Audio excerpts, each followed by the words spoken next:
দিশামণি কার girlfriend? এখন যদি আপনাকে আমি বলতে বলি যে কোনটা পছন্দ করতে পারবেন? সফল, আপনাদের দুইজনকে খুব দেখতে সুন্দর লাগছে। Thank you. চট্টগ্রামে কি এর আগে আসা হয়েছিল নাকি এটাই ফার্স্ট টাইম? কক্সবাজার এসেছি সব সময়। আচ্ছা, এমন কি কখনো হয়েছে যে আপনি গেলেন বাট ওরা ভুলবশত উনাকে আপনি মনে করছে? এখন যদি আপনাকে আমি বলতে বলি যে কোনটা পছন্দ করতে পারবেন? मैं नहीं बताऊंगा। আচ্ছা, আরেকটা কোয়েশ্চেন করি ইফ ইউ ডোন্ট মাইন্ড। এমন কি হয়েছে যে দুজনেরই একটা মেয়ে পছন্দ আসছে? অ্যাকচুয়ালি মিডিয়াতে আমরা অনেক সুন্দর মেয়ে দেখেছি, তো এখন আর কি সুন্দর দেখে যে ভালো লাগাবে এরকম কিছু হয়, মানে এখনো কাউকে পছন্দ হয়নি।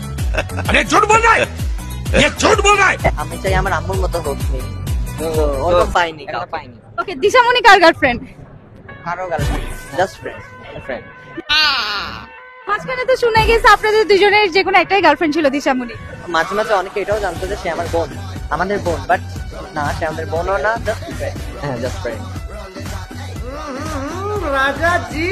এটার জন্য মাঝে মধ্যে ডিপ্রেস লাগে না যে আম্মু যদি না থাকতো তাহলে একটু অফার পাইতাম, মেয়েরা একটু আমাদেরকে অ্যাটেনশন দিত?